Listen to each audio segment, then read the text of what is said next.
उच्च न्यायालय का क्षेत्राधिकार या शक्तियाँ। उच्च न्यायालय के ये 4 प्रकार के क्षेत्राधिकार हैं। इनमें पहला है प्रारंभिक क्षेत्राधिकार, दूसरा है अपीलीय क्षेत्राधिकार, तीसरा है मुकदमों का हस्तांतरण और चौथा है प्रशासकीय क्षेत्राधिकार। इनमें पहला है प्रारंभिक क्षेत्राधिकार।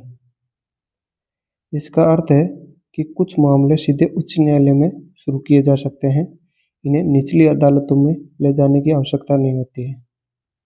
इनमें मौलिक अधिकारों का प्रवर्तन प्रारंभिक क्षेत्राधिकार में आता है। अगर किसी नागरिक के मौलिक अधिकारों का हनन होता है तो वे सीधे उच्च न्यायालय में जा सकता है। इसके अंतर्गत उच्च न्यायालय संविधान के अनुच्छेद 226 के तहत ये 5 प्रकार की रिट जारी कर सकता है। इनमें पहली है बंदी प्रत्यक्षीकरण, परमादेश, निषेध, उत्प्रेक्षण और अधिकार पर्चा। ये 5 प्रकार की रिट जारी कर सकता है उच्च न्यायालय अपने प्रारंभिक क्षेत्राधिकार के अंतर्गत।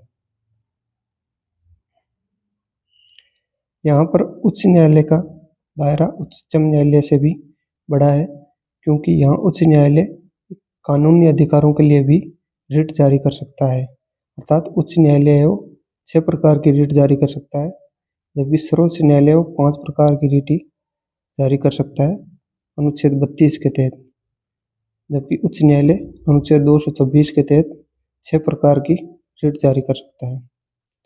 अन्य मामले उच्च न्यायालय को नौकाधिकरण अर्थात समुद्री मामलों से संबंध में प्रारंभिक क्षेत्राधिकार है, लेकिन ये नौकाधिकरण है वो जिन राज्यों में समुद्री सीमा लगती है उन्हीं राज्यों के उच्च न्यायालय को ये अधिकार प्राप्त है।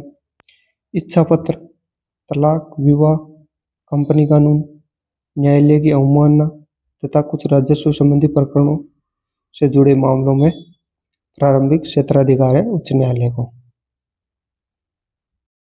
दूसरा है अपीलीय क्षेत्राधिकार। इसके अंतर्गत उच्च न्यायालय अपने अधीनस्थ न्यायालयों जैसे जिला न्यायालय इनके निर्णयों के विरुद्ध अपील सुन सकता है। इसमें दीवानी मामलों में उच्च न्यायालय जिला अदालत के फैसलों के खिलाफ अपील सुन सकता है।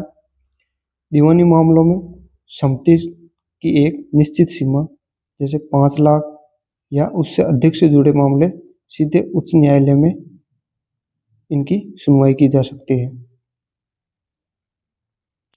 फौजदारी मामलों में यदि सत्र न्यायालय ने किसी अपराधी को 7 वर्ष से अधिक की सजा दी हो या मृत्युदंड दिया हो तो अपील उच्च न्यायालय में की जा सकती है।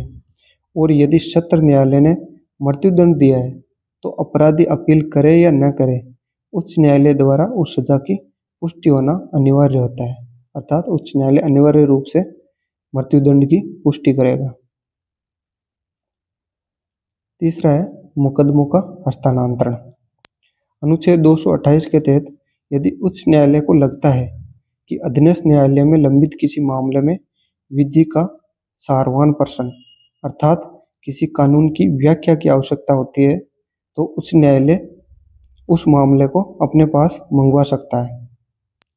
या तो उच्च न्यायालय खुद उस पर फैसला कर सकता है या उच्च न्यायालय कानून की व्याख्या करके मामला वापस निचली अदालत में भेज सकता है। अंतिम है प्रशासकीय अधिकार।